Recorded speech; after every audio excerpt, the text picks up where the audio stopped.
mulai dari okay. Mulai dari P person kan gitu ya. Kemarin kan kita buat simulasi siapa apa namanya P-nya person, siapa prosesnya, apa itu prosesnya, apa itu press-nya, apa itu produknya ya. Kemarin kan gitu ya. Dan itu dasar dari teori kreativitas. Jadi, misalkan tadi itu Bu Yuliati itu ketika mencoba berasumsi bahwa lost path gitu ya, itu bisa meningkatkan kreativitas anak prasekolah. Personnya adalah anak prasekolah sebagai subjeknya. Subjek anak sekolah, anak PAUD, anak TK itu bisa meningkat nanti output maupun outcome-nya. Outcome-nya itu masa depan ya. Jadi masa depan itu ya mulai dari anak karena prasekolah itu kan sebetulnya pendidikan awal yang sangat penting. Perkembangan yang sangat penting itu ya di prasekolah dan sekolah dasar. Lanjut itu kan lanjutan saja, lanjutan proses ini ya, proses dari perkembangan selanjutnya. Perkembangan terpenting itu ya saat awal-awal ini.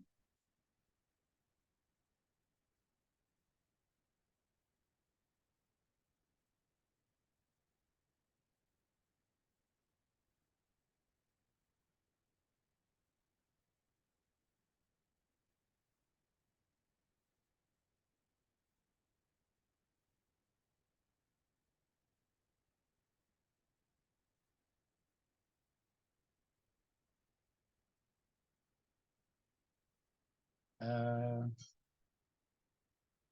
apa namanya saya ulangi karena ada WA ya. Eh, jadi personnya adalah anak atau siswa prasekolah. Prosesnya adalah, nah ini prosesnya adalah pembelajaran itu, pembelajaran yang menggunakan apa lost path tadi itu. Nah, kemudian pressnya adalah aspek karena lost path itu bermain pasti menyenangkan lah. Pressnya itu bisa gurunya ya, bisa si anak itu sendiri karena senang, nah gitu ya. Yang akhirnya muncul produk berupa kreativitas. Jadi semua uh, proses kreativitas itu bisa dilihat dari 4 perspektif ini gitu ya. Bagaimana misalkan anak, kenapa anak itu lebih mudah mengembangkan kreativitas sesuai dengan usianya? Ya, tentu kemudian dengan menggunakan contoh saya tadi Lospat atau tadi Ferry menggunakan bermain ya, play zone atau lingkungan bermain atau tempat bermain. Nah, itu kan sarana prasarana atau proses atau press tadi. Proses dan pressnya di sana itu. Kemudian produknya muncul kreativitas anak. Nah, outputnya mungkin saat itu anak menjadi mudah mengungkapkan, meningkat kemampuan aspek-aspek kognitifnya gitu ya. Nah, outcome-nya ini menjadi bahan menjadi bekal, menjadi capital ya, modal untuk menyongsong masa depannya yang di masa-masa berikutnya untuk kreatif gitu ya. Bisa adaptif, bisa mengembangkan imajinasi dalam sektor apapun gitu ya, dengan FOPI ini. Nah, teori FOPI ini adalah teori dasar dari kreativitas, tentu kemudian nah ini kan press ini lingkungan ya tadi ya. Jadi kalau proses itu adalah melalui pembelajaran, kalau apa namanya pressnya ini ya lingkungan yang menghargai imajinasi dengan loss spot tadi itu, dengan play zone, baik play zone yang alami maupun play zone buatan atau play zone itu lingkungan gitu ya. Sehingga muncul produk.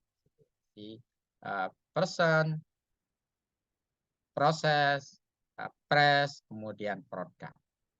Tidak mungkin kreativitas itu muncul dengan sendirinya, tapi harus dilihat dari 4 P ini, 4 P gitu ya. Nanti juga gitu nulis artikelnya, apapun judulnya, apapun temanya, lihat dari perspektif P of creativity, gitu ya. Oke, itu dari perspektif teori. Oke, ini teorinya Guilford ya. Saya pikir bisa dipelajari sendiri. Ini mungkin tulis bukunya Bu Munandar ini bagus ini.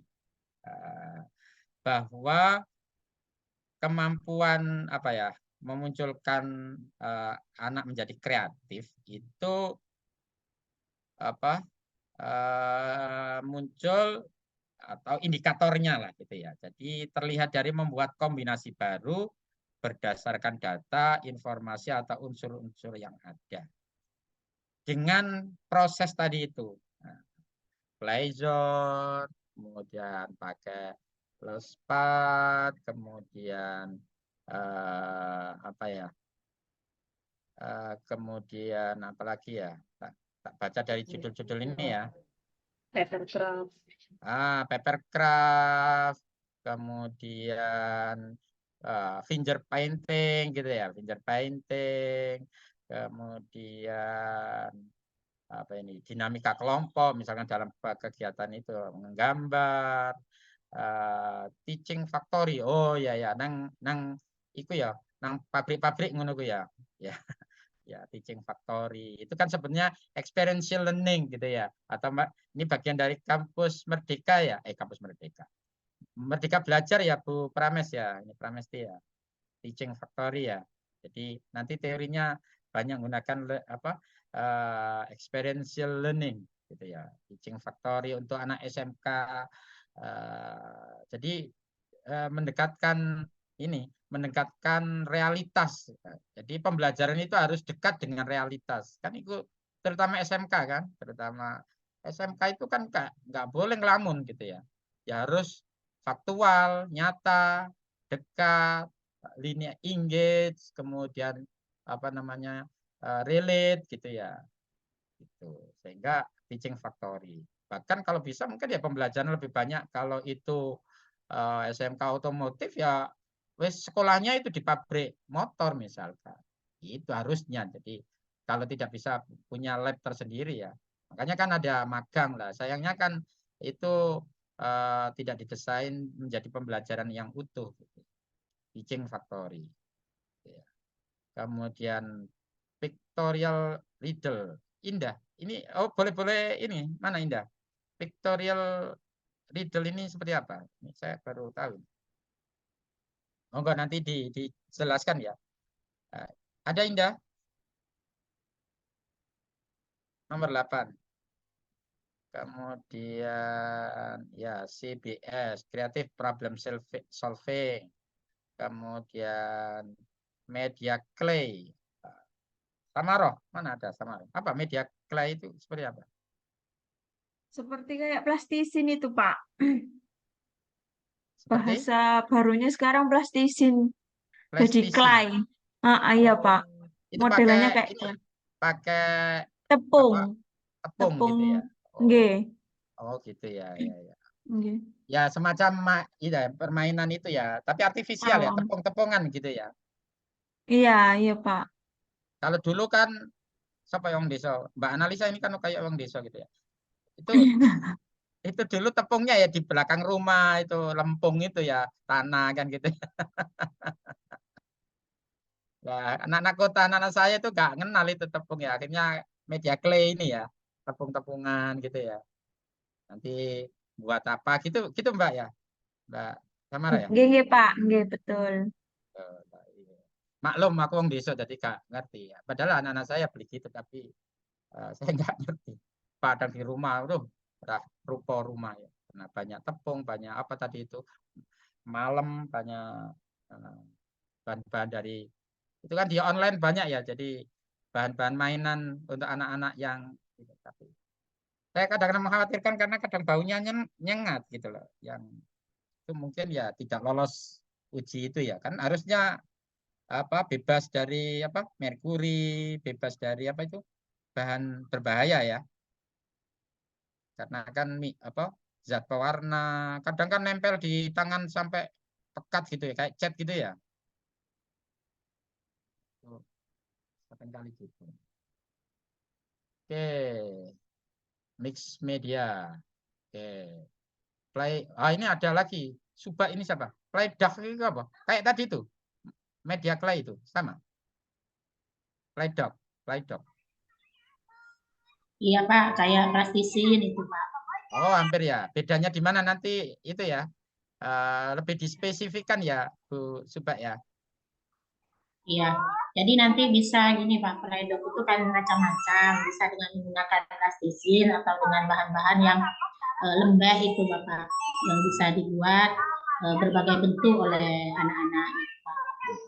Bisa jadi dengan menggunakan yaitu tanah liat itu bisa peledoknya, atau dengan plastisin itu boleh, atau dengan slime itu Bapak.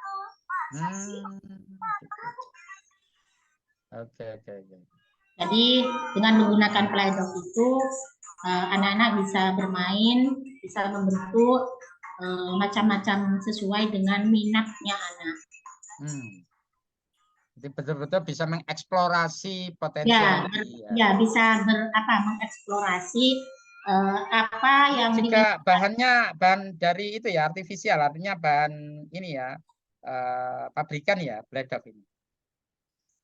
Iya, kadang ya menggunakan Play-Doh itu. Tadi ya Pak. Oke, hampir sama dengan Playstin tadi itu atau apa? Clay tadi itu ya, media clay tadi itu ya. Ya, jadi itu berbagai macam mainan yang bersifat lembek, Bapak. Lembek dan juga anak-anak menggunakan dengan berbagai Play-Doh itu. Ada juga kadang dengan gimana kreatif guru itu menggunakan media Play-Doh itu. Jadi misalnya membuat dari bahan yang dari pabrik gitu kan, kayak plastisin itu kan dari pabrik Bapak, atau slim itu dari pabrik gitu. Kalau bisa nggak buat dari bahan yang ada di sekitar rumah itu? Kalau bahan di sekitar rumah itu dengan ya tanah itu Bapak, dengan tanah liat itu ya, yang ya, kayak Mbak analisa tadi itu ya, belakang rumah itu ya, lempung ya, gitu ya. tanah liat itu bisa, atau menggunakan dengan tepung Bapak. Bahan-bahan dari tepung itu. Jadi tergantung nanti guru yang menggunakan bahan itu untuk permainan. Kalau selama ini di PAUD, di prasekolah itu hampir semuanya pakai bahan dari pabrikan, Mbak Ibu ya? Itu tergantung dari kreativitas gurunya Bapak. Selama ini saya kan juga sebagai guru TK Bapak. Saya juga sebagai guru taman anak-anak Bapak. Jadi saya juga selalu menggunakan bahan ya termasuk itu Pak, tanah liat. Jadi paling tidak anak-anak itu dibawa ke sekitar lingkungan. Di sekitar lingkungan. Mendekatkan apa yang tidak harus dari pabrik, karena kan Sumeneb jauh dari tidak Surabaya harus ya. Kadang itu ketika outbound Bapak, outbound Bapak. Outbound. Iya. Outboundnya kemana Sumeneb itu? Ke Pulau Giliang. Ya, bisa ke pantai, pinggir-pinggir pantai, gitu Bapak. Itu yang berpasir itu Bapak. Jadi anak-anak bisa bereksplorasi di sana. Dengan apa? Itu ya. Iya, anak-anak itu senang. Jadi anak-anak bisa bekerja sama, bermain, membentuk apa saja dengan menggunakan pasir itu.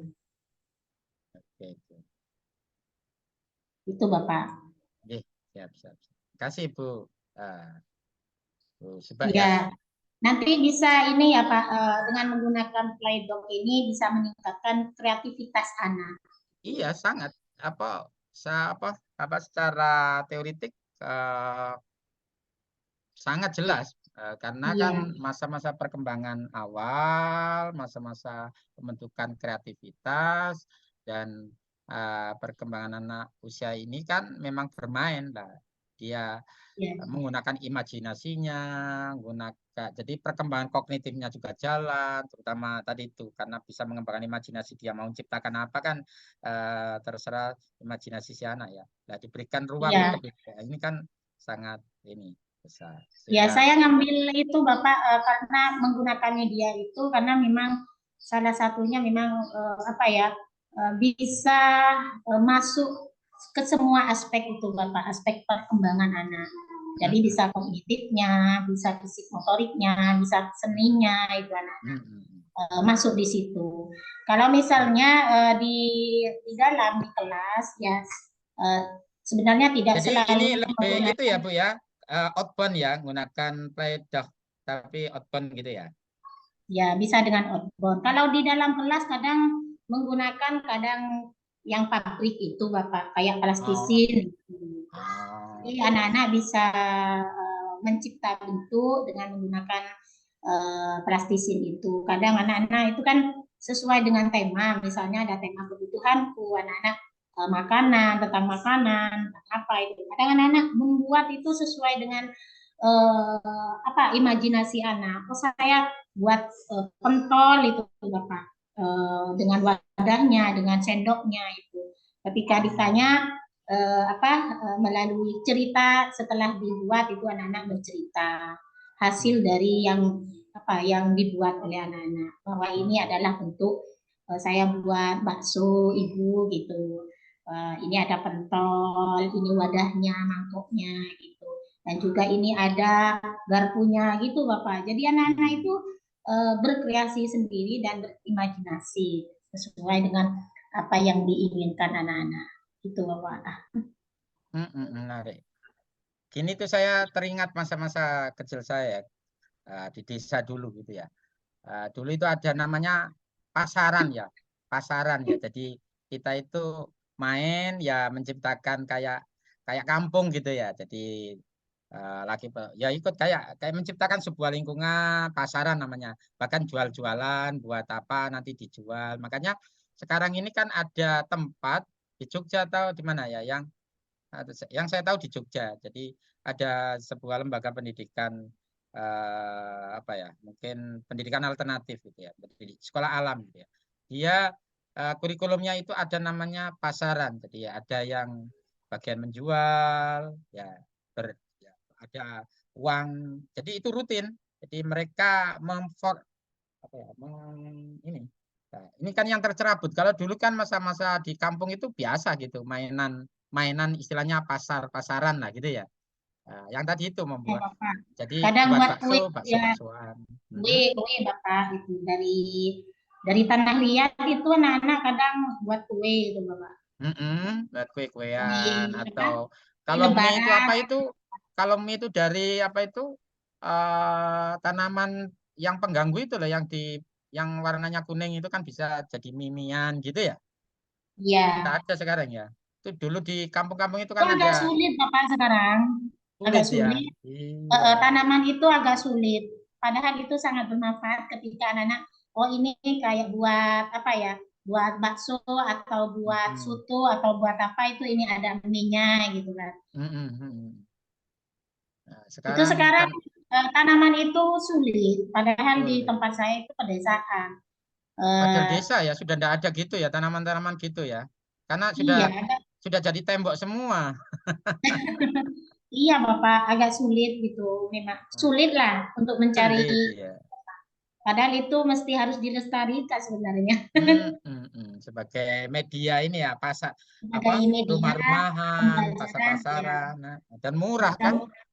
Iya, bahan dijadikan media bahan alam gitu Bapak. Jadi tidak harus menggunakan media pabrik gitu. Betul. Nah, ini yang ya, di kabupaten kota sekarang ini banyak tempat-tempat mainan yang kembali ke alam gitu loh, dan itu disukai. Di Jogja itu ada beberapa tempat yang kayak seperti itu, meromantiskan orang-orang tua yang sekarang lingkungannya hilang kan gitu ya, yang sekarangnya hilang. Jadi permainan tradisional juga kita semakin hilang, tergantikan oleh HP, oleh oleh PlayStation kalau dulu, sekarang kan sudah pakai Android ya. Semua mainan anak-anak ya yang disukai ya HP gitu. Di desa-desa itu jarang sudah bermain-main. Padahal itu ini problemnya. Terima kasih Bu Subak ya. Jadi kalau kita lihat dari perspektif 4 hal itu ya masuk gitu ya Bu Subak ya. Baik dong. Ya Bapak, terima kasih. Ini main mapping Mas Pradana, kemudian student leadership, game based learning ya. Game based learning Mas Randy ada ya Mas Randy ya. Game based learning itu sangat engage dengan Gen Z sekarang ini ya. Game based learning. Baik itu untuk anak SD, anak apapun ya. Game based learning. Pembelajaran berbasis game yang itu sangat meningkatkan. Kalau ini fokus kepada kreativitas student leadership ya berarti game-game yang menguatkan leadership ya Mas Randy ya. Nah, Siap, silakan. siap Prof, siap Prof. Ini saya pakai HP Prof, nggak bisa. Oh ya. Oke, siap. Ini Masih di di jalan. lapangan ya, di alam ya. Lagi outbound. Di hutan Prof. Di hutan. Nah, ini di hutan. Langsung belajar dengan lingkungan hutannya. Siap Prof. Masih di hutan. Habis Masih di acara hutan. ini loh, apa acara terima mutasi guru. Jadi Oh iya iya. Weh, jadi kepala sekolah atau apa Mas Randy? Naik pangkat sementara. ya. Nggih. Naik jabatan. Honorer Nanti Pak, bacaannya, honorer. iya. Bacaannya nanti jangan daring, harus luring gitu ya. Oke, kemudian market day ya, market day. Ini siapa Mbak Ilya ya, market day. Oke, itu untuk kreativitas kewirausahaan. Ini Apa? entrepreneurship ya. Entrepreneurship. Oh, kepala sekolah Pak Bubita tadi. Oke, Mbak Bu Christine, crossword puzzle ya, crossword puzzle ya, puzzle itu ya, crossword puzzle. Tapi ini lebih ke ini ya, huruf-huruf ya, angka-angka atau ini ya.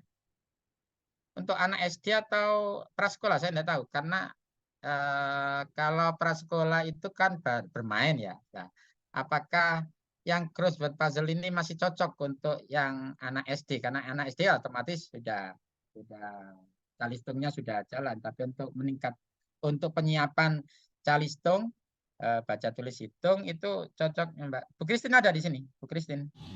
Hadir Pak, hadir. Ya.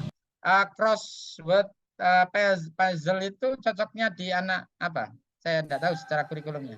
Ya, sebelumnya saya mau terapkan ke ini anak TK, tapi saya melihat jurnal-jurnalnya itu lebih ke anak SMP, sorry. Jadi saya lihat lebih banyak ke anak SD-nya, Pak. Jadi lebih baik saya kasih ke SD saja karena jurnalnya lebih banyak di situ juga. Inti crossword-nya itu gimana? Crossword Jadi puzzle untuk kontaknya. iya, jadi ini Bukan kan huruf saja ya, maksudnya apa dan bukan teka-teki silang, Pak. oh, lebih ke teka-teki silang. Iya, teka-teki silang. Jadi untuk meningkatkan apa namanya? Misalnya siswa ini belajar IPS, jadi itu lebih cepat untuk dia menyusun atau membuat sebuah kalimat seperti itu melalui oh iya materi itu ini. SD Ya. SMP ya, betul. Saya pikir kok lebih ke hanya puzzle apa huruf ya. Kalau itu kan anak prasekolah ya. Tapi ini kalimat ya. Kalimat Iya, atau betul, bahkan apa ya? Ya sangat itu meningkatkan kemampuan ya kreativitas berpikir sebenarnya. Critical thinking juga bisa ini ya. Iya, betul, Pak.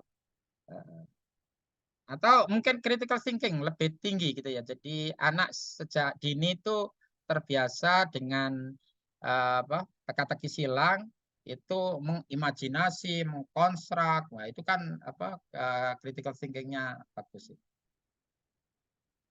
Terima Oke, kasih, Pak. bagus ya. Jadi crossword itu lebih ke ini ya teka-teki silang yang untuk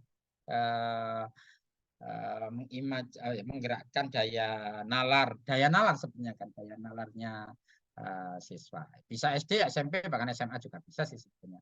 Tergantung dari konten yang mau di itu ya, diperintah atau ditugaskan gitu ya.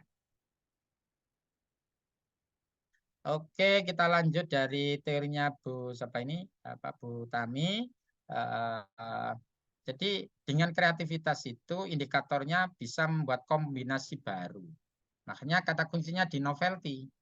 Novelty, kombinasi baru berdasarkan data, fakta, informasi dan unsur-unsur yang ada. Artinya stimulasi entah itu tadi itu seluruh permainan apapun itu kan menggerakkan apa ini? Menggeraknya kemampuan untuk membuat kombinasi baru ini loh. Yang terpenting ya. Kemudian kemampuan yang ada ya menemukan banyak kemungkinan jawaban.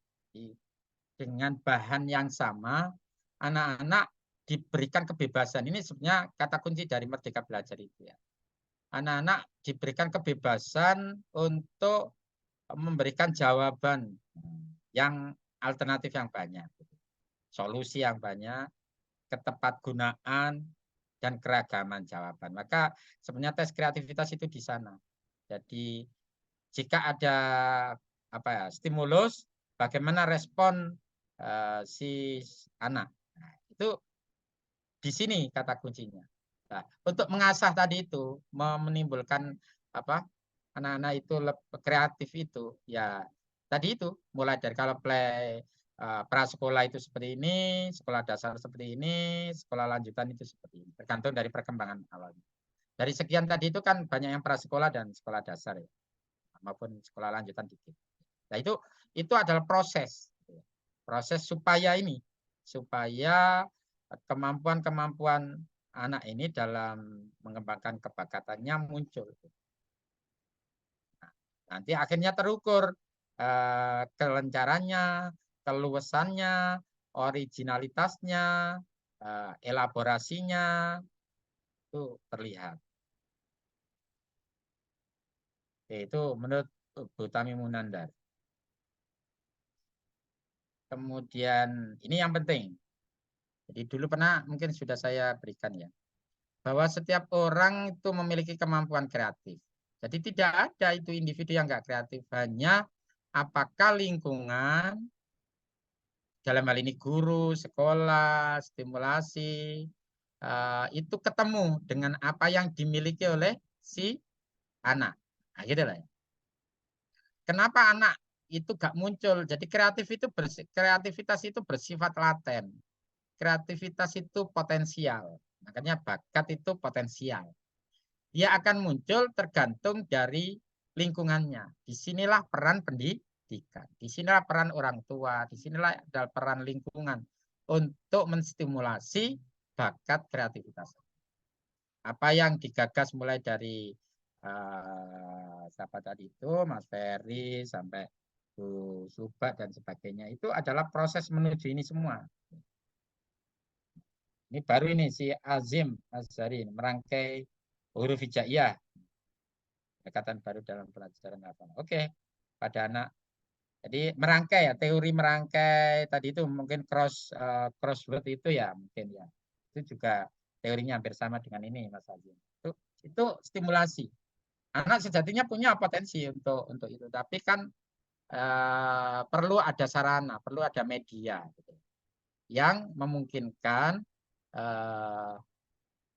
kreativitas itu muncul.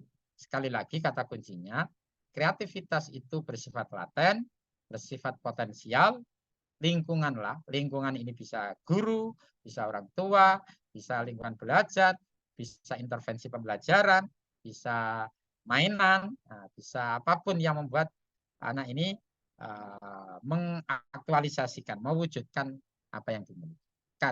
Karena kaidahnya, asumsinya setiap orang memiliki kemampuan kreatif.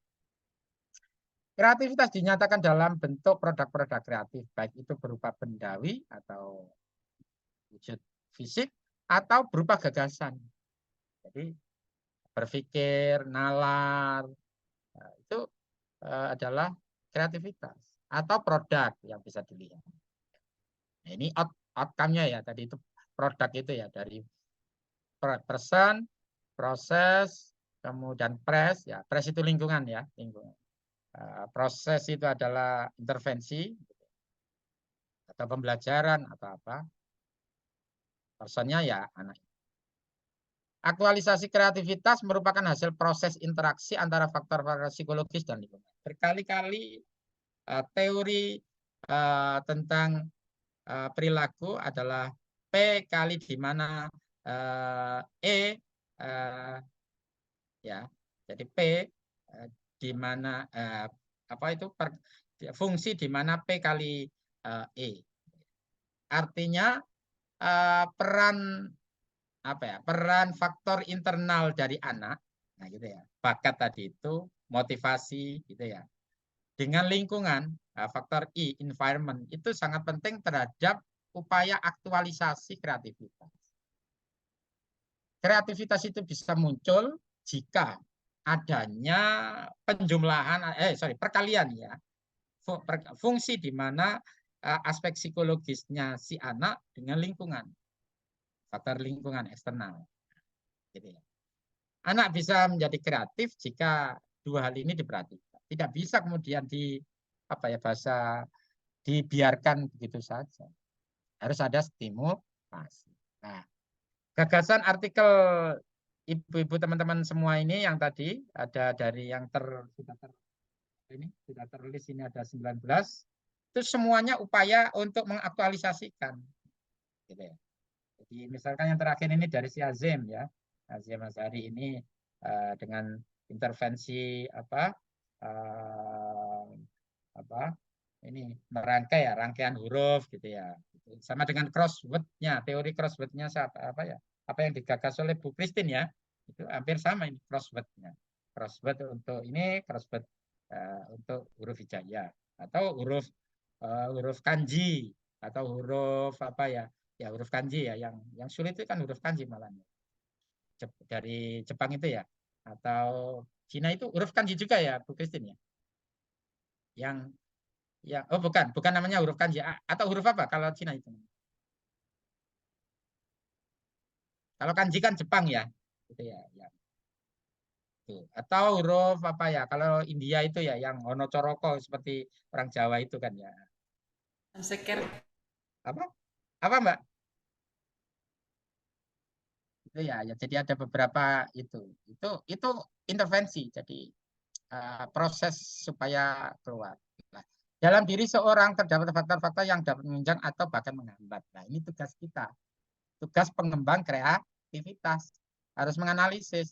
Guru TK, guru SD, guru SMP, atau kita psikolog harus tahu apa sih yang menyebabkan anak itu tidak bisa mengaktualisasikan kreativitasnya. Atau apa sih yang membuat anak itu bisa cepat mengaktualisasikan kreativitasnya. Nah, itu ada faktor menghambat, ada faktor menunjang. Yang teman-teman semua tulis list 19 ini semua adalah upaya untuk menunjang, betul nggak? Ya, upaya untuk menunjang. Ya, karena tugas kita adalah mengembangkan ya, upaya untuk mengembangkan. Tapi jangan lupa ada faktor penghambat. Faktor penghambat itu dari diri si anak itu sendiri, kurangnya motivasi, malu, takut, kan gitu ya, kurang percaya diri, bla bla bla bla itu, dan itu hasil belajar link sosial sebelumnya kemungkinan ya, atau memang bawaannya, atau faktor eksternal, sekolah tidak memberikan ruang gerak untuk belajar, dia jadi diceramai tok gitu ya, TK diceramai tok, kon anteng tok gitu ya, bosen, pulang kapan, gak ada upaya untuk itu. Nah, itu malah menghambat. Atau anak itu punya kreativitas tertentu tapi gurunya diam, lingkungannya diam, orang tuanya nggak mau tahu. Nah, itu juga menghambat. Gitu.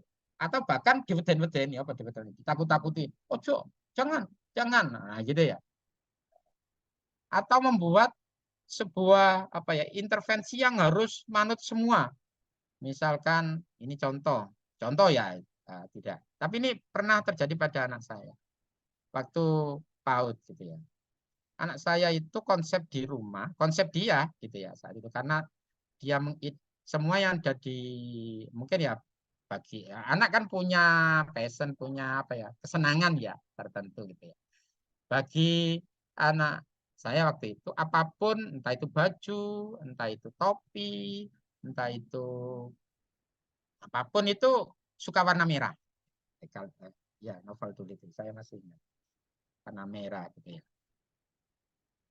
Nah, di PAUD itu kan ada menggambar apa itu mewarnai, ya analisa ya, mewarnai dari biasanya medianya itu gambar-gambar film-film kartun yang lagi in pada waktu itu gitu ya. Film-film di kartun yang pada saat itu ya. Lah itu ada apa namanya apa itu apa ya, ada serial film kartun tentang apa ya lagi viral saat itu, Monkey Josh, yang Josh itu yang pinter ya, yang monyet yang ikut tuannya apa yang bertopi kuning itu loh ya. Nah, itu mungkin sekarang sudah ada ya. Itu lagi viral itu Josh, panggilannya si Josh apa Monkey itu monyet itu ya. Nah, itu yang jadi media gambarnya, media apa mewarnainya. Mungkin gurunya ya karena perintahnya gambarlah sesuai dengan apa mungkin contoh kan gitu ya.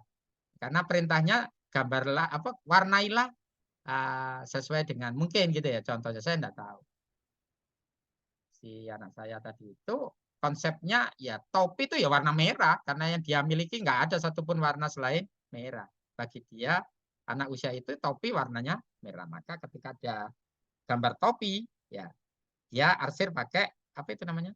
Pakai ini warna merah, kapur warna merah. Ketika distorkan dimarahi sama apa itu, ya ini salah ini, waduh gimana gitu.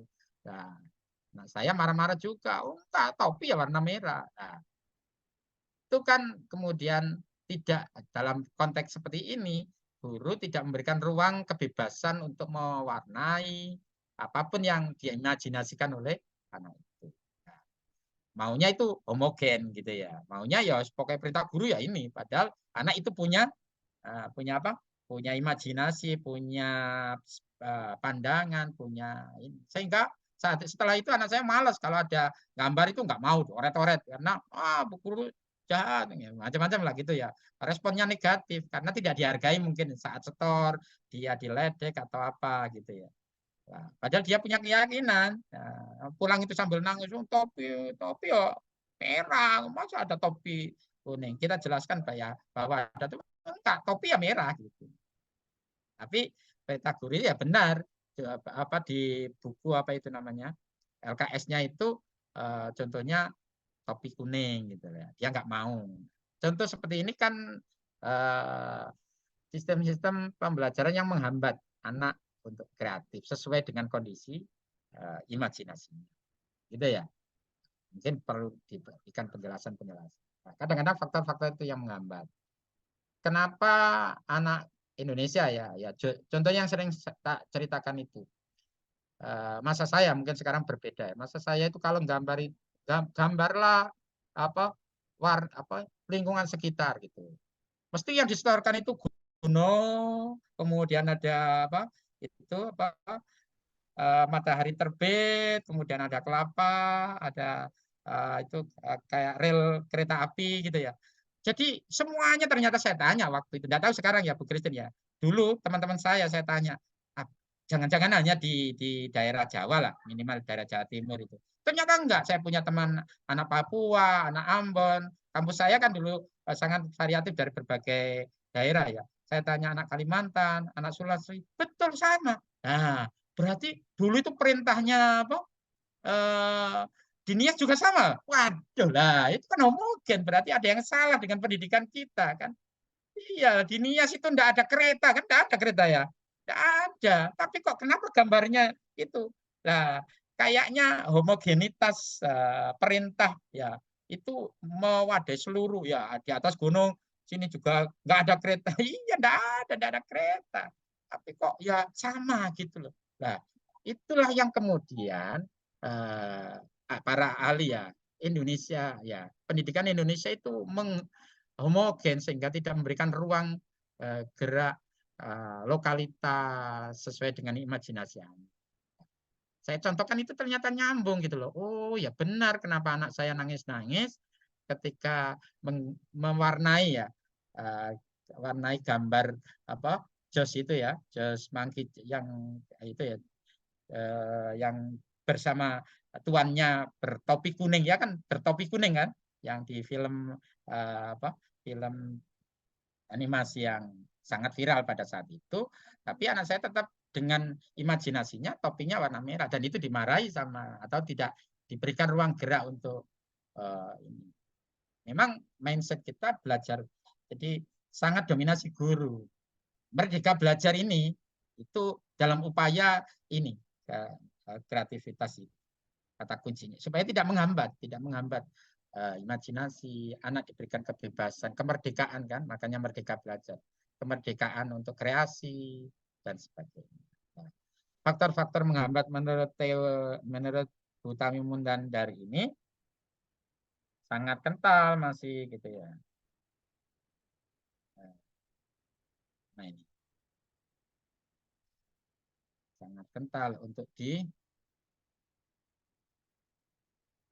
sebagai inilah. Tentu kita teman-teman ini harus mencari faktor-faktor apa yang membuat anak ini menjadi menghambat.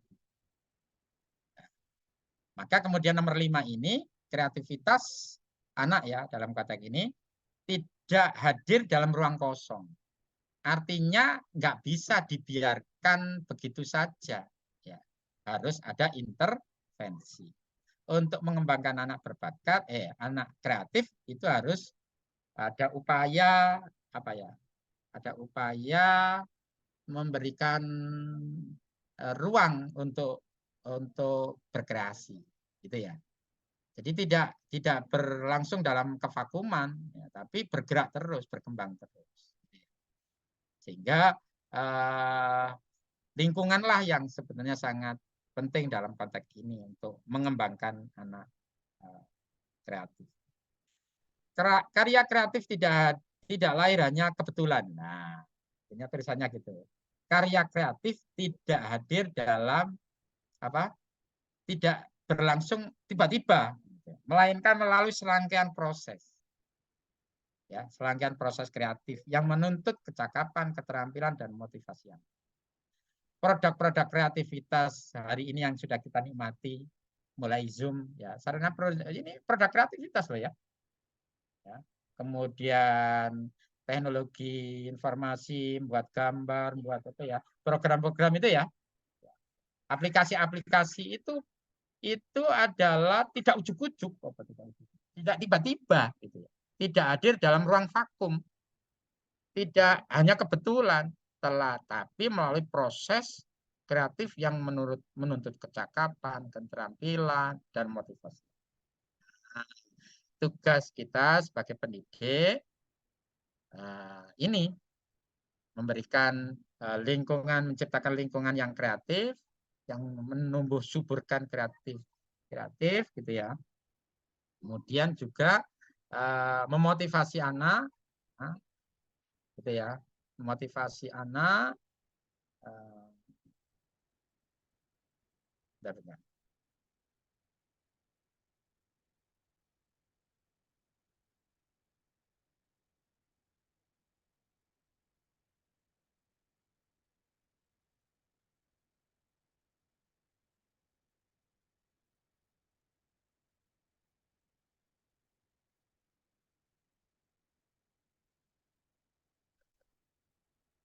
Oke, itu ya.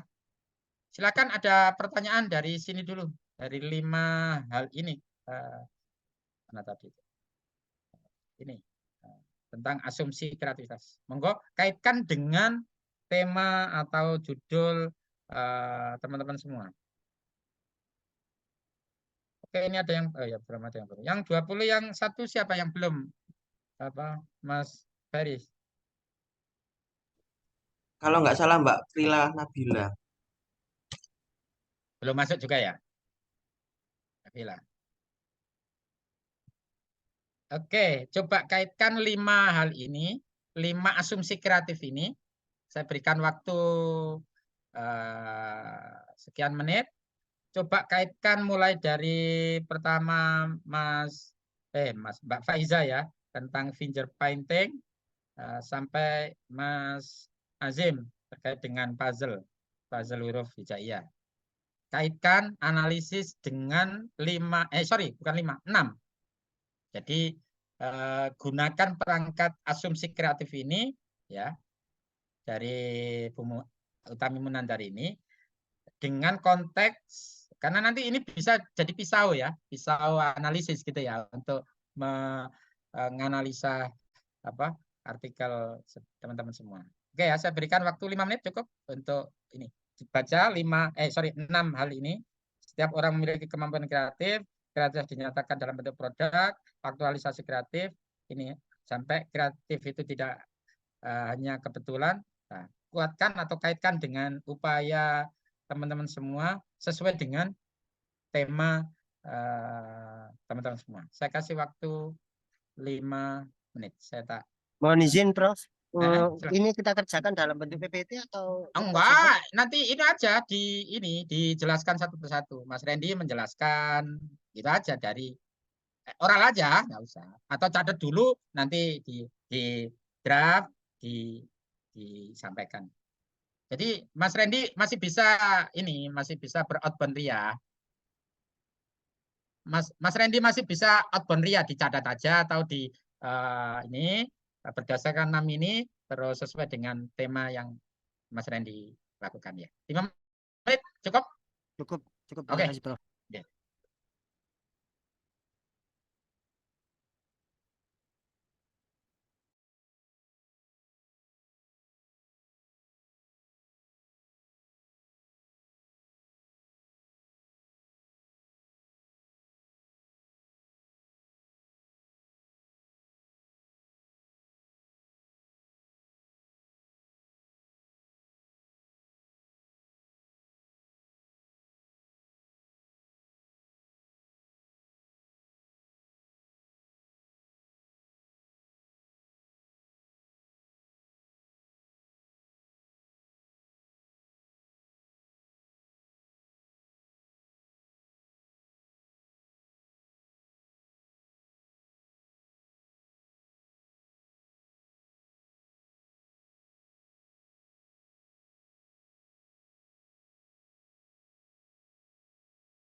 Oke, silahkan mulai dari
silakan Mbak Faiza. Faiza. Ya, Pak. Oke, silakan Mbak Faiza. Ayo dianalisa Ya, menggunakan Pak. perangkat Saya 6 ini. Ya, baik, finger Pak. Saya painting ya. Iya. jadi ini sesuai judul artikel ya, Pak. Ya, sesuai rencana ini, temanya Mbak Faiza itu kan finger painting dan kreativitas lah bahasa gitu ya. Nah, Iya, Pak. dalam konteks ini coba dianalisa dari 6 asumsi kreativitas. Silakan. Baik, di sini saya rencananya ingin menyusun judul pengaruh finger painting dalam meningkatkan kreativitas pembelajaran anak usia dini.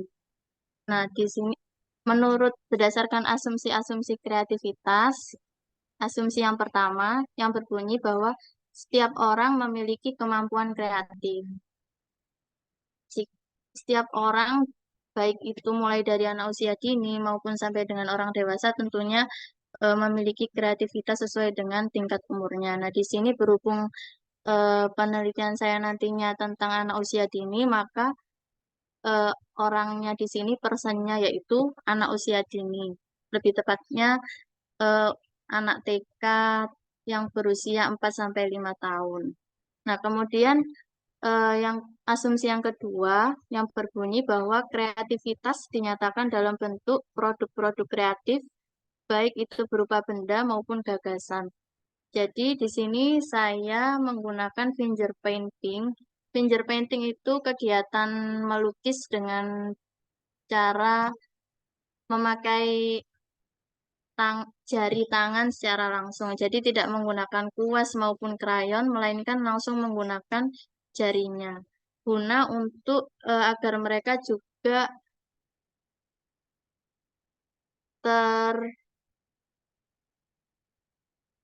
termotivasi untuk mencoba mengenal berbagai warna. Jadi ini berangkat dari pengalaman saya waktu jadi guru preschool dulu, tepatnya di salah satu sekolah Islam di Surabaya Barat. Saya mengajar kelas TKA. Nah, di situ ada salah satu anak yang dia itu untuk mewarnai atau melukis itu dia nggak berminat. Namun ketika guru kelasnya memberikan finger painting ini, dia jadi tertarik karena apa ya, nggak nggak hanya hal yang biasa seperti kayak pakai krayon ataupun kuas, tapi ini langsung dengan jarinya. Jadi anak ini tertarik, kemudian akhirnya dia mencoba untuk melakukan finger painting ini. Dan kemudian eh, di sini berupa benda atau gagasan. Jadi pada waktu itu temanya adalah kendaraan. Nah, di sini anak itu disuruh menggambar alat transportasi yang dia sukai. Kemudian anak ini, siswa tersebut itu menggambar tentang pesawat, menggambar sebuah pesawat melalui finger painting ini. Nah, bendanya itu berupa gambarannya itu tentang pesawat itu tadi. Kemudian asumsi yang ketiga, aktualisasi kreativitas merupakan hasil dari proses interaksi antara faktor-faktor psikologis dengan lingkungan. Jadi dengan finger painting ini bisa menyalurkan aspek sosial emosional si anak. Jadi yang awalnya siswa saya tersebut tadi yang enggan untuk mewarnai maupun melukis, tapi dengan adanya finger painting ini dia jadi tertarik, kemudian mau menggambar transportasi kesukaannya.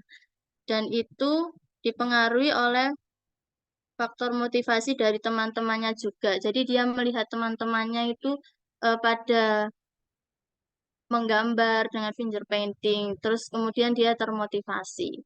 Nah, kemudian yang keempat, dalam diri seseorang ada faktor penunjang dan penghambat kreativitas. Di sini faktor penunjangnya tadi motivasi, kemudian motivasi dari guru maupun teman-temannya, kemudian penghambat kreativitasnya, dia ada rasa tidak percaya diri dengan hasilnya. Jadi dia pernah berkata kepada gurunya itu bahwa punya dia itu tidak sebagus teman-temannya. Kemudian di sini akhirnya guru memberikan motivasi kepada si anak bahwa punya si anak ini bagus sama seperti teman-teman yang lain.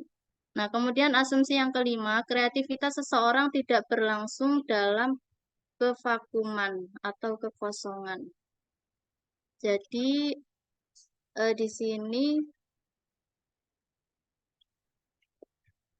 anak itu terus diberikan motivasi atau gambaran dari seorang guru. Misalnya sebelum diadakan finger painting ini, anak diberikan dulu kayak video atau cerita tentang alat-alat macam-macam alat transportasi itu seperti apa, kemudian dijelaskan misalnya transportasi laut, darat, kemudian udara, kemudian dijelaskan juga bagian-bagian alat transportasi itu. Nah, kemudian asumsi yang keenam, karya kreatif tidak lahir hanya kebetulan, melainkan serangkaian proses kreatif yang menuntut kecakapan, keterampilan, dan motivasi yang kuat. Jadi di sini guru kelasnya ini mencoba untuk memberi stimulus dulu kepada si anak ini dengan melihatkan video. Misalnya kebetulan pada waktu itu akan dilakukan outdoor learning ke monumen apa ya, kapal selam di Surabaya itu. Nah, jadi anak-anak ini diberikan video dulu tentang alat-alat, macam-macam alat seperti kapal maupun pesawat. Kemudian nanti sambil gurunya cerita, terus si anak ini disuruh menggambar sesuai yang mereka ingin naik apa nantinya. Terus ternyata si anak tadi yang satu itu ternyata dia menggambar sebuah pesawat, dan setelah menggambar dia menceritakan kepada gurunya bahwa dia ini menggambar pesawat menurut imajinasinya. Jadi menurut imajinasinya itu pesawat itu di dalamnya ada sebuah lift, kemudian kolam renang, kemudian rodanya juga apa ya, bergelantungan dan lain sebagainya. Nah, dari situ mungkin karya kreatif itu tidak lahir hanya kebetulan, tapi juga berproses seperti itu. Itu Pak dari saya. Mungkin ada koreksi.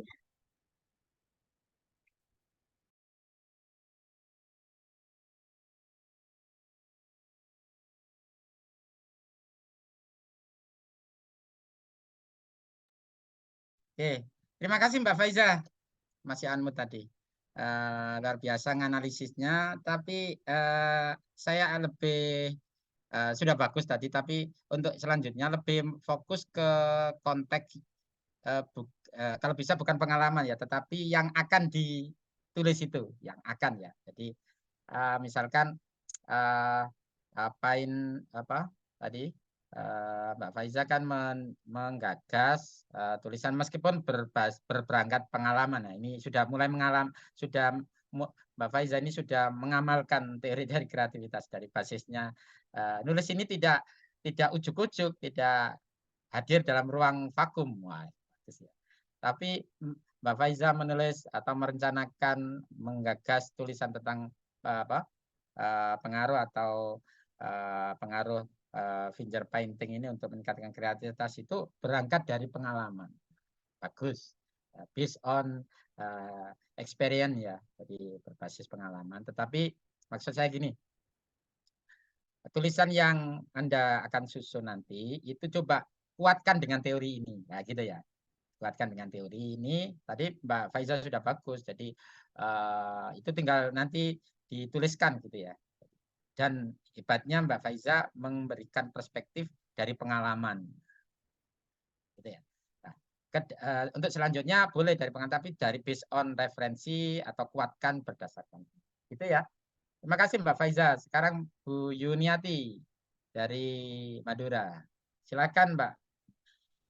Bu Yuniati ini menggunakan media Lospat ya untuk meningkatkan kreativitas. Silakan dari analisis dengan 6 asumsi kreativitas. Di sini tadi saya akan menggunakan media Lospat. Kalau dikaitkan dengan asumsi-asumsi kreativitas di sini, yang pertama setiap orang memiliki kemampuan kreatif. Di sini kami melihat anak didik kami di sekolah itu biasanya melalui proses pembelajaran. Yang saya angkat dari judul saya ini, rencananya kita akan melaksanakan pembelajaran berdiferensiasi. Nah, otomatis kalau di TK itu kan berdasarkan tema-tema gitu, Pak. Yang sudah kami lakukan itu temanya tentang lingkungan, yaitu tanaman. Nah, permulaan sebelum kita mengajak anak untuk bermain Lospat itu, kita mengajak anak-anak untuk bermain keluar area sekolah, outing class gitu, mengamati tentang tanaman, sehingga anak-anak bisa mengetahui secara langsung, bisa meraba sehingga 5 panca inderanya itu bisa berfungsi. Nah, setelah mengenal secara langsung, kita bawa lagi anak-anak ke dalam. Nah, di situ kita di dalam kelas sudah menyediakan berbagai macam Lospat yang berasal dari halaman sekolah itu, seperti daun-daunan, ranting, batu-batuan kecil, kerikil gitu. Kemudian kita sudah menuliskan misalnya kata pohon gitu. Kita meminta anak untuk menuliskan kata pohon itu dari biji-bijian. Nah, dari situ, dari Lospat itu akan menghasilkan sebuah kreativitas berbentuk tulisan ataupun yang diminati anak. Si anak itu ingin membuat bentuk apa dari Lospat itu, begitu Pak. Itu kalau dikaitkan dengan yang nomor 2. Kreativitas dinyatakan dalam bentuk produk-produk kreatif. Sedangkan kalau dikaitkan dengan yang ketiga, kreativitas itu akan hasil dari proses interaksi antara faktor-faktor psikologis dan lingkungannya. Jadi sebelum kita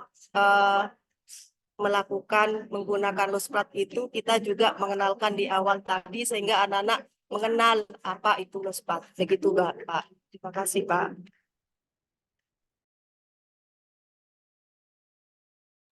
Empat, 5, 6 Bu. Sedangkan yang keempat, di sini dalam diri seorang terdapat faktor-faktor yang menunjang atau menghambat kreativitas. Di sini kami sudah melaksanakan pembelajaran berdiferensiasi, dan tidak semua anak di lembaga di TK kami itu berminat terhadap Lospat yang sudah kita sediakan, sehingga kita kan menyediakan bermacam-macam Lospat itu Pak. Kita artinya berbagai macam, dan kita memberikan kebebasan memilih kepada anak, tapi kita tidak lupa memberikan kesepakatan kelas dulu. Kita membuat kesepakatan kelas, meskipun anak-anak bebas memilih, anak-anak tetap konsisten untuk membereskan mainannya kepada tempatnya semula. Sedangkan kalau dihubungkan dengan asumsi yang kelima, kreativitas seseorang tidak berlangsung dalam ya apa ini Pak, tidak Kevakuman. kevakuman. Ya, kreativitas seseorang tidak berlangsung dalam kevakuman. Jadi kita memberikan kebebasan kepada anak-anak untuk apa? Untuk berkreatif, untuk menghasilkan karyanya sendiri. Sehingga kalau dikaitkan dengan asumsi yang keenam, karya kreatif tidak lahir hanya kebetulan, melainkan melalui serangkaian proses kreatif yang menuntut kecakapan, keterampilan, dan motivasi. Nah, ini tidak luput dari tugas kami seorang pendidik. Meskipun kami memberikan kebebasan kepada anak, kami selalu mendampingi anak-anak. Begitu, Pak. Terima kasih. Oke, lanjut. Mas Feris. Iya, Pak. Silakan, Mas Feris. Oke. Sebelumnya, pada tahap awal kehidupan, anak-anak itu sedang mengalami periode yang sangat penting dalam perkembangan mereka. Dan salah satu yang saya ambil dalam subjek ini adalah anak-anak. Pendidikan pada usia dini itu bukan hanya tentang mempersiapkan anak-anak untuk belajar sekolah, tetapi juga tentang membangun fondasi yang kuat untuk pertumbuhan mereka secara menyeluruh. Salah satu aspek yang sangat penting dalam perkembangan anak usia dini itu adalah kreativitas. Kreativitas yaitu kemampuan untuk berimajinasi, berinovasi, dan juga mengekspresikan diri sendiri secara unik. Itu tidak hanya menjadi kunci dalam perkembangan seni dan juga ekspresi, tetapi juga memainkan peran penting dalam perkembangan entah itu kognitif, sosial, dan juga emosional anak. Oleh karena itu penting bagi anak-anak untuk memiliki akses tersebut. Salah satunya adalah sentra bermain pada anak usia dini adalah salah satu bentuk lingkungan yang dirancang khusus untuk memfasilitasi perkembangan kreativitas anak-anak. Sentra bermain itu juga tidak hanya menyediakan ruang bagi anak-anak untuk bermain, tetapi juga lingkungan pembelajaran yang dirancang untuk merangsang entah itu imajinasi, eksplorasi, kreatif dalam berbagai jenis aktivitas dan juga mainan yang tersedia di sentra bermain. Anak-anak memiliki kesempatan untuk mengeksplorasi dunia mereka dengan cara yang menyenangkan dan juga mendidik. Namun, dalam memahami peran sentra bermain dalam pengembangan kreativitas anak usia dini, ada faktor-faktor yang juga mempengaruhi kreativitas mereka, entah itu dari segi internal maupun eksternal, yaitu tentang fasilitas dan prasarana, dan itu juga memerankan bagian penting dalam hal terkait kreativitas.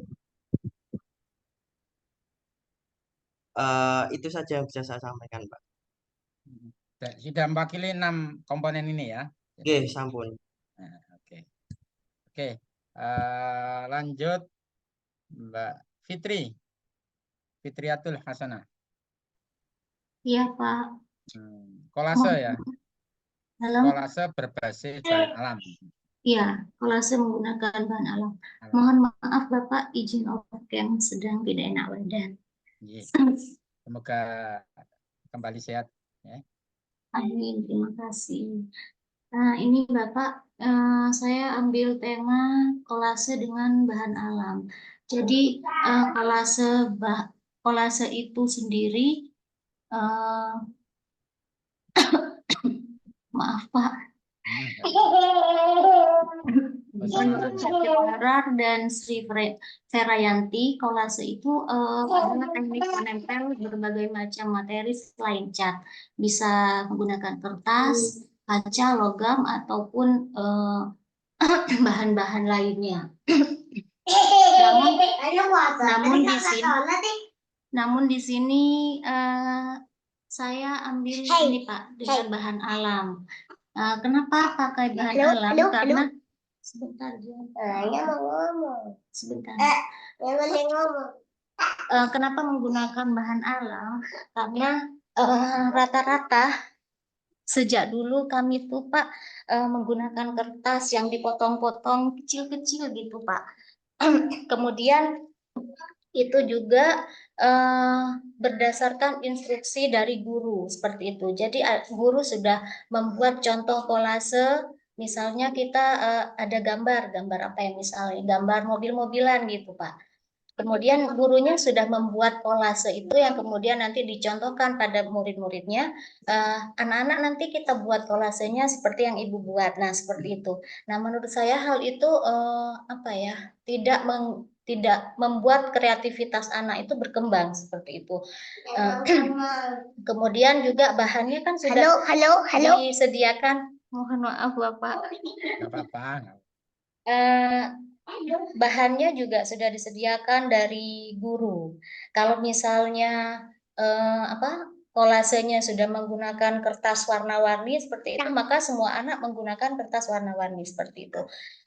Beda halnya dengan ketika kita menggunakan bahan alam. Jadi anak-anak memang disediakan, namun bahan alamnya ini agak mirip dengan yang dipakai oleh Ibu Yuniati, pakai luspat juga bisa sebenarnya Pak, namun ini tekniknya dengan menempel seperti itu. Jadi kalau misal kita pakai bahan alam, anak-anak bebas. Misalnya kita membuat kolase jeruk. Nah, kolasenya bisa pakai jagung misalnya, atau biji jagung itu yang utuh, atau misal beras jagungnya. Mohon maaf, di Madura banyak beras jagung, Pak. Terus kalau misalnya kadang kan ada anak-anak yang tidak mau jeruknya warna orange. Kenapa? Karena ternyata di lingkungan mereka, di sekitar mereka itu ternyata jeruk yang masih muda itu tidak berwarna orange, Pak, tetapi berwarna hijau. Nah, Hijau. Tapi di Madura tidak ada hijau, biru. iya Pak, biru daun. Betul sekali Pak. Kemudian menurut saya juga ini Pak, kalau misalnya anak-anak diminta untuk membuat kolase sesuai dengan instruksi yang diberikan oleh guru, itu sebenarnya juga guru tersebut secara tidak langsung sudah menghambat proses kreatif dari anak itu sendiri. Dan apa ya, kreativitasnya itu jadi vakum gitu anak-anaknya. Jadi nanti mungkin akan jadi anak yang apa-apa selalu tidak punya inisiatif gitu loh Pak. Beda dengan kalau misalnya kita biarkan anak-anak membuat mau pakai yang biru daun seperti itu Pak, atau misalnya yang pakai hijau tua, atau yang pakai hijau toska, silahkan. Yang penting bahannya kita ada gitu Pak. Seperti itu Pak. Saya kemudian karya kreatif tidak lahir hanya kebetulan, melainkan serangkaian proses kreatif yang menuntut kecakapan, keterampilan, dan motivasi kuat. Nah, terbukti ketika, mohon maaf, anak saya yang barusan itu Pak masih TK, itu kalau misal diminta untuk membuat yang sesuai dengan contoh, itu orangnya tidak mau. Dia tidak mau, kecuali kalau misal dibiarkan dia untuk membuat kreasinya sendiri, mau pakai bahan apa, itu baru dia termotivasi untuk membuat suatu kreativitas seperti itu. Barangkali itu saja Bapak. Oke, terima kasih Mbak Fitri. Nah, tetap sehat ya. Oke. Dan tadi bagus Makasih Pak. perspektifnya, based on experience, based on konteks yang akan ditulis ya. Dan semakin banyak referensi yang nanti dipakai itu menguatkan asumsi teoritik gitu ya. Asumsi teoritik yang dan literatur review itu kan semuanya based on riset juga. Jadi secara secara akademik sangat kuat. Makanya artikel literatur review itu kan sebetulnya rangkuman dari sekian riset orang lain. Nah, gitu lah ya. Kemudian menguatkan gitu. Itu namanya artikel literatur review dalam konteks perspektif psikologi itu seperti itu. Oke Bapak. Makasih Makasih ya. Pak. Lanjut ya Mbak Fitri. Mbak Fitri Oke. dulu S1-nya dari mana? Dari Undar Jombang Bapak. Undar Jombang. Tapi tinggal di Madura. Iya Pak. Mbak Fauzia Silvana. Silakan. Fauzia Silvana. Dinamika kelompok. Hadir? Mas Akil? Fauzia.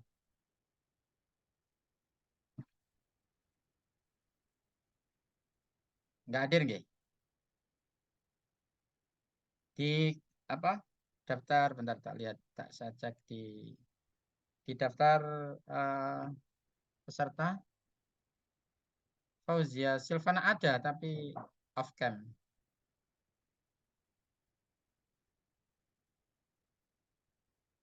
Dia hadir tapi nggak tahu. Oke, kita lanjut. Kita lewati. Akhil, Oke, matur silakan nuwun, Akhil. Prof.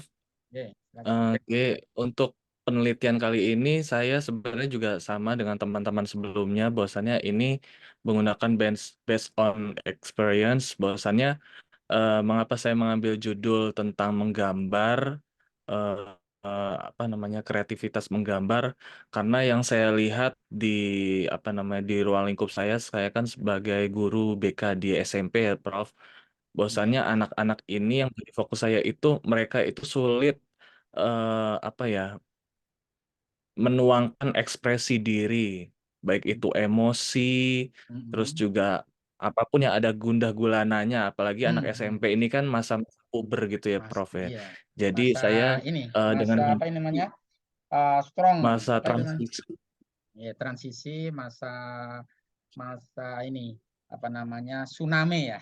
Masa gelombang ini, iya, gelombang itu. Bahkan boleh saya iya, insert bentar.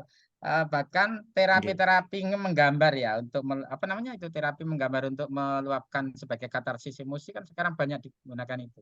iya. Daripada mereka Kemarin itu apa istilahnya Mas Akhil?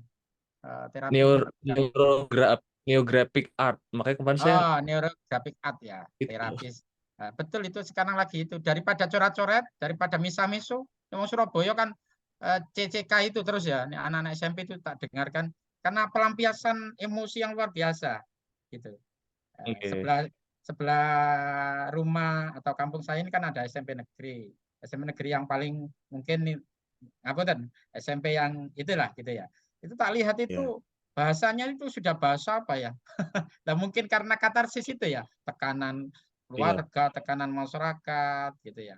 Dan itu mungkin perlu ada terapi menggambar ini biar salah satunya terapi menggambar atau eh, bla bla bla gitu. Oke, silakan Mas Faris.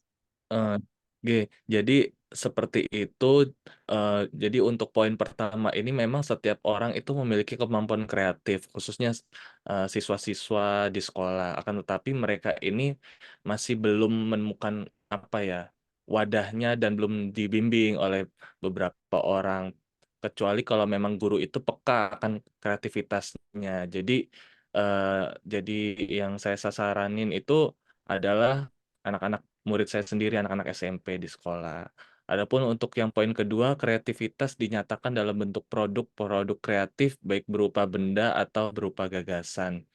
Jadi, based on experience itu, ketika mereka sudah menggambar, terus juga apa kan saya berikan kertas gitu dan ada tulisan, silakan menggambar sesuai apa yang di pikiran Anda semuanya. Gunakan warna-warna yang Anda sukai. Jadi mereka gambar. Kemarin itu saya praktek dengan anak-anak itu yang tadi neurographic art itu, dan mereka merasakan kayak ada kepuasan dalam batinnya mereka. Dan oh, ini produkku ya, selama ini walaupun aku dibilang gambarannya jelek toh, walaupun cuma coret-coret kayak gini kok bagus ya, ada warna-warnanya seperti itu. Bahkan saya berpikiran seperti ini. Ada teman saya nih, Bu Yuniati, beliau ini kreatif, membuat apa ya, kain itu menggunakan apa tuh Bu, print ini ya, eco print gitu. Saya kadang terinspirasi gini Pak, dengan anak-anak yang belum bisa mencurahkan emosi itu, saya pengen beli kain ya katakanlah 2 meter gitu lah ya Pak ya. Saya kumpulkan anak-anak ini yang membutuhkan apa ya, mengeksplorasi diri untuk gambar sesuai yang dia inginkan, digambar semua di kain itu dengan warna-warna yang dia pilih tanpa harus merasa dihakimi, dibilang jelek ataupun itu. Yang penting hatinya puas, pikirannya tenang, seperti itu. Adapun untuk yang ketiga ini, aktualisasi kreativitas merupakan hasil dari proses interaksi antara faktor-faktor psikologis dengan lingkungan.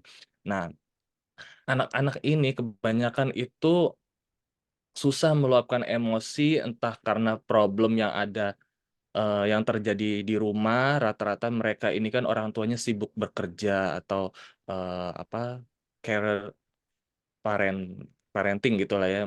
Jadi jarang ada di rumah. Adapun biasanya mereka itu dititipin ke neneknya, yang mana nenek dan kakek itu kan sudah eh, apa ya, sudah nggak mampu lah untuk mengikuti tren dari anak-anak SMP ini. Jadi terkadang pelampiasannya kayak teman sebaya. Nah, teman sebaya juga belum tentu itu memberikan dampak yang positif, bahkan kebanyakan itu malah dampak negatif. Jadi untuk pengaktualisasi kreatif ini, jadi ketika dia itu sedih, marah tentang keluarganya, dia luapkan secara positif, bukan untuk kayak anak-anak sekarang kan itu ada yang namanya speed reading, terus juga mengarah kayak kecanduan minuman dan sebagainya. Dengan adanya menggambar-gambar ini, semoga menjadi salah satu ya proses interaksi dengan anak-anak yang ingin meluapkan emosi itu secara positif gitu. Kemudian untuk poin yang keempat, dalam diri seseorang terdapat faktor-faktor yang menunjang dan menghambat kreativitas. Ya, faktor menunjangnya itu kembali lagi kami sebagai guru itu mewadahi mereka semua. Adapun kita juga koordinasi dengan wali kelas,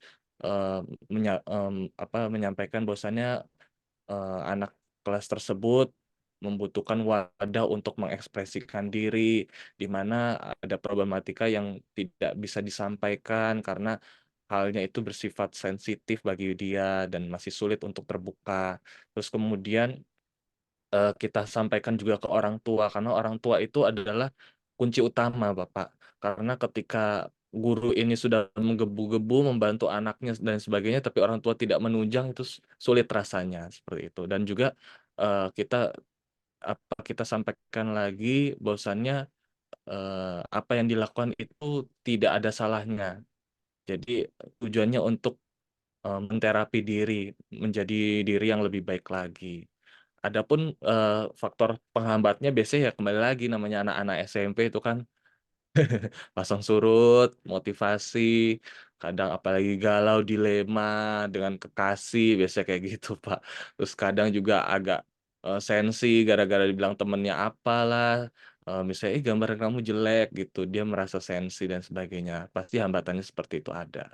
Dan kemudian yang kelima, kreativitas seseorang tidak berlangsung dalam kevakuman. Iya, jadi kalau misalnya dia itu memvakumkan diri, bahwasannya Pak saya nggak dulu deh melakukan kayak gambar gini lagi, karena saya rasa sudah selesai. Itu tuh justru malah mematikan tingkat kreativitasnya lagi gitu. Karena em, berlanjut kepada yang poin keenam, untuk menumbuhkan sisi kreativitas pada diri orang itu butuh proses gitu. Dimana kalau prosesnya udah berjalan panjang, ketika dia mandek, otomatis akan kembali ke awal lagi, start mulai dari awal lagi gitu. Jadi ketika kita sampaikan lagi, kita motivasi lagi, bahwasannya dengan media seperti ini kamu memberikan kamu memberikan hal yang positif untuk diri kamu secara emosi. Jadi nggak perlu kamu itu ketika lagi sedih dan sebagainya kamu berkata-kata kotor ataupun merusak-merusak barang, berkelahi dengan teman kamu. Kamu bisa meluapkan itu semua dengan media seperti ini gitu. Kita sampaikan dan kita berikan motivasi yang kuat. Saya kira seperti itu, Prof, dari eh, apa dari hasil pemikiran saya mengenai asumsi kreativitas dengan artikel yang ingin saya artikel yang saya ingin buat seperti itu, Prof. Terima kasih, Prof. Terima kasih, Mas Faris ya, dengan perspektifnya yang dalam. Jadi ini bagian dari proses nanti analisisnya seperti itu ya. Kalau sudah terkolek, disusun mulai dari latar belakang pendahuluan, kemudian hasil dan analisisnya, perspektifnya nanti bisa terlihat. Oke, lanjut Pramesti. Ini teaching factory. Ada Pramesti? Ada, Pak. Oke, silakan Mbak Pramesti. Jadi di sini saya akan menjelaskan asumsi kreatif sesuai dengan judulnya saya. Yang pertama, setiap orang memiliki kemampuan kreatif. Jadi kan untuk di judul saya itu personnya yaitu anak SMK yang memang kan didorong untuk setelah sekolah itu langsung bekerja atau membuka usaha sendiri. Nah, maka dari itu sekolah mendorong murid agar memiliki kemampuan kreativitas agar siap setelah lulus sekolah. Nah, yang kedua, kreativitas dinyatakan dalam bentuk produk-produk kreatif baik berupa benda ataupun berupa gagasan. Jadi kan dari judul saya akan mengambil pembelajaran teaching factory, yaitu konsep pembelajaran dalam keadaan yang sesungguhnya untuk menjembatani kesenjangan kompetensi antara pengetahuan yang diberikan sekolah dan kebutuhan industri. Jadi, murid itu diharapkan mampu mengembangkan kompetensi peserta didik sesuai dengan karakteristik kebutuhan industri, karena melalui model teaching factory, siswa tidak hanya sekedar belajar bagaimana menguasai kompetensi, tetapi juga dapat menghasilkan keuntungan dari penjualan produk atau jasa dari kegiatan praktek pada unit produksi tertentu. Terus yang ketiga, aktualisasi kreativitas. Jadi penyelenggaraan model teaching factory ini memadukan antara belajar dan bekerja, tidak lagi memisahkan antara tempat penyampaian teori dan praktek. Jadi dengan praktek, peserta didik itu diharapkan tidak hanya memperoleh pengetahuan teoritis, tapi juga mampu menerapkan praktik berbasis produksi yang diterapkan dalam kegiatan industri. Nah, dari adanya kreativitas, peserta didik itu didorong untuk memperoleh keterampilan proses dan sikap yang sesuai dengan standar industri. Jadi misalnya murid yang mempunyai kemampuan desain dapat menerapkan sense of quality, sense of efficient, dan sense of inovasi.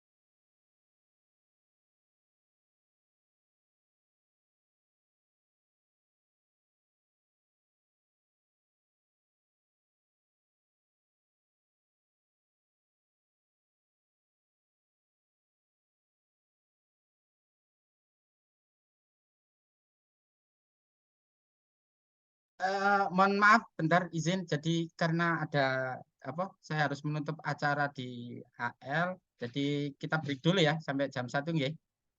Oke, terima kasih. Assalamualaikum warahmatullahi wabarakatuh. Waalaikumsalam. Waalaikumsalam warahmatullahi wabarakatuh. Assalamualaikum warahmatullahi wabarakatuh.